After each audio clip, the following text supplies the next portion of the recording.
Hello. हम लोग आज देखेंगे कि रिसेंटली साउथ इंडियन स्टेट्स के कुछ पॉलिटिशियंस ने ये एलिगेशन लगाया कि उनके रेवेन्यू जो जनरेट करते हैं for union tax they are not awarded in a proportional manner. They allege that their earnings has been transferred to north Indian states because of their higher population. आइए इस चीज़ को और डीप में समझते हैं कि क्या ये एलिगेशन सही हैं या फिर ये सिर्फ पॉलिटिकल गिमिक है, और अगर ये एलिगेशंस ये सही है तो over a period of time ये कैसे इवॉल्व है और इस प्रॉब्लम में हम लोग आए कैसे। तो आइए इसको और डीपली समझते हैं। So let's begin. तो फर्स्ट है कि नॉर्थ साउथ टैक्स डिवोल्यूशन का ये क्लेम है कि ये tax devolution it is not proportionate depending on the contributions. तो हम लोग पहले ये एलिगेशन है कि south contributes more but it receives less, और north India contributes less and receives more. तो ये हम लोग का आज का मेन टॉपिक है, ये बेसिक्स है एलिगेशन के। तो हम लोग इसको और डीपली देखते हैं। पहले तो ये देखेंगे कि अगर वो कंट्रीब्यूट कर रहे हैं साउथ इंडियन स्टेट्स तो वो क्यों कर रहे हैं। तो इसके बेसिक 3 रीजन है। एक, they have more industries in south, और दूसरा है क्योंकि वो एक स्लाइटली डेवलप्ड इकोनॉमी है, it is more industrialise and service sector वहाँ पे ज़्यादा है, तो वहाँ पे लोगों की अर्निंग्स नॉर्थ इंडियन स्टेट से थोड़ी ज़्यादा है। बिकॉज वी नो कि सेकेंडरी और tertiary sectors reward more in terms of revenue income, और अगर इंडिविजुअल का इनकम अगर ज़्यादा होगा तो वहाँ के लोग उस पर टैक्स ज़्यादा लगता है, तो इनकम टैक्स का कॉन्ट्रीब्यूशन सदर्न स्टेट से ज़्यादा होता है। ये एक मेजर रीज़न है।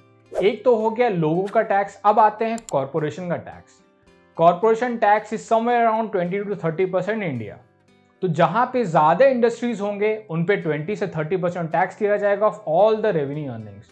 तो अगर इन दोनों चीज को मिला लें कि south is much more industrialised than the north, और वहां पे लोगों की इनकम ज्यादा है because of industrialisation and service sector, तो दोनों इंडस्ट्रीज और पीपल दोनों को टैक्स ज्यादा देना पड़ता है। And because they have higher earnings तो उनका टैक्स कंट्रीब्यूशन ऑब्वियसली नॉर्थ के कंपैरिजन में ज्यादा होगा इन यूनियन टैक्सेस। ये तो हो गया कि साउथ कैसे टैक्स को ज्यादा दे रहा है कंपेयर टू नॉर्थ। अब हम लोग देखते हैं कि क्या ये एलिगेशन बिल्कुल ही सही है या over a period of time ये सही नहीं था, पहले से ऐसा ही था कि 1947 से कुछ कुछ चेंज आने लगा। तो पहले तो हम लोगों ने देखा कि साउथ कैसे ज्यादा टैक्स देता है। अब देखते हैं कि क्या नॉर्थ कम टैक्स देता है रिस्पेक्ट टू साउथ। तो north obviously is less industrialised than south, far few industries, मतलब वहां के लोगों की अर्निंग्स लेस है।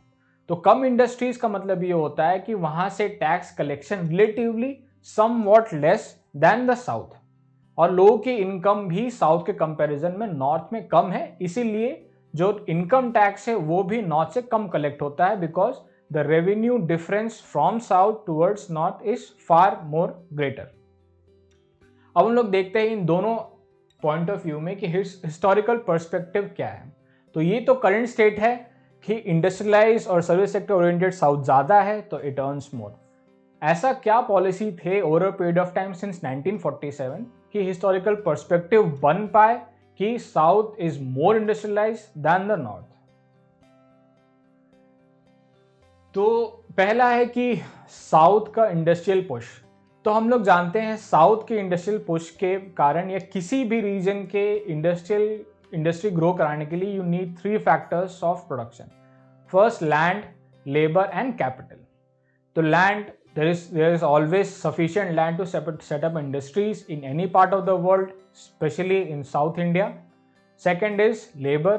So they always had much more skilled labor because British policies के कारण they were much more educated and they were much more entrepreneurial compared to North Indian states or North Indian people, because वहाँ पे industries पहले से ही ज़्यादा थे। If you take pre-1947 economic history of India, आप देखते हैं कि मुंबई, सूरत, गुजरात के स्टेट्स हमेशा से वहाँ पे कॉटन मिल्स या सम सॉर्ट ऑफ इंडस्ट्रीज हमेशा से लगे। और over a period of time अगर आप मैसूर किंगडम को देखें तो वहाँ पे हमेशा एजुकेशनल इंस्टीट्यूशन बनते रहे because Mysore was a princely state, और वहाँ के राजा हमेशा एक एजुकेशनल इंस्टीट्यूशन को प्रमोट करते थे।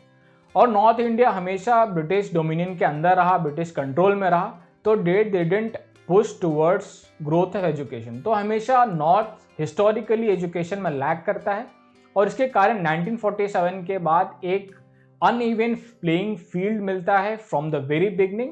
और गवर्नमेंट ऑफ इंडिया के पॉलिसीज इस चीज को पुश तो नहीं करते, they wanted to equate it, but there is still a very wide gap. दोनों अलग अलग रीजन के अलग अलग स्ट्रेंथ है और इसके ऊपर हम लोग हिस्ट्री बढ़ते हैं और ये चीजें आगे कैसे बढ़ती और ये डिस्क्रिपेंसी बढ़ती कैसे चली। तो पहला देखते हैं कि आपने सुना होगा फ्रेट रेट्स। तो गवर्नमेंट ऑफ इंडिया प्रपोज्ड कि we will subsidise transfer of quality minerals from the mineral rich country parts of the country to the industrialised belt. और हम लोग पहले से जानते हैं कि इंडस्ट्रियलाइज्ड रीजन हमेशा से नॉर्थ, साउथ और वेस्ट रहा है इंडिया का, और रिसोर्स रिच हमेशा ईस्टर्न पार्ट रहा है।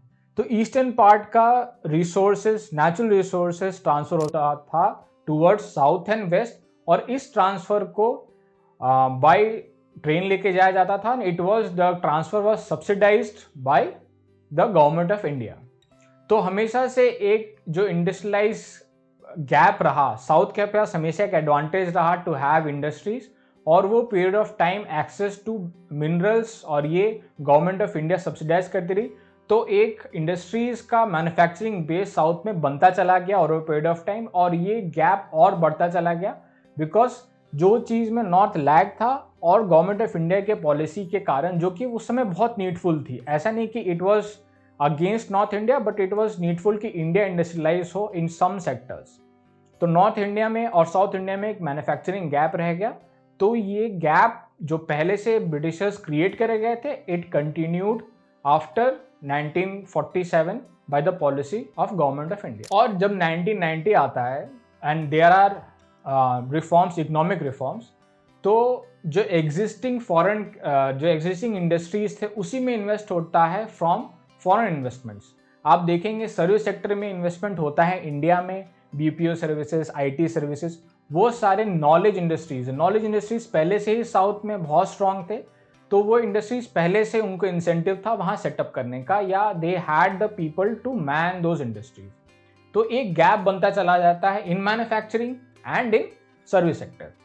तो एक नेचुरली एक गवर्नमेंट का पुश आप देखते हैं सिंस द वेरी बिगनिंग।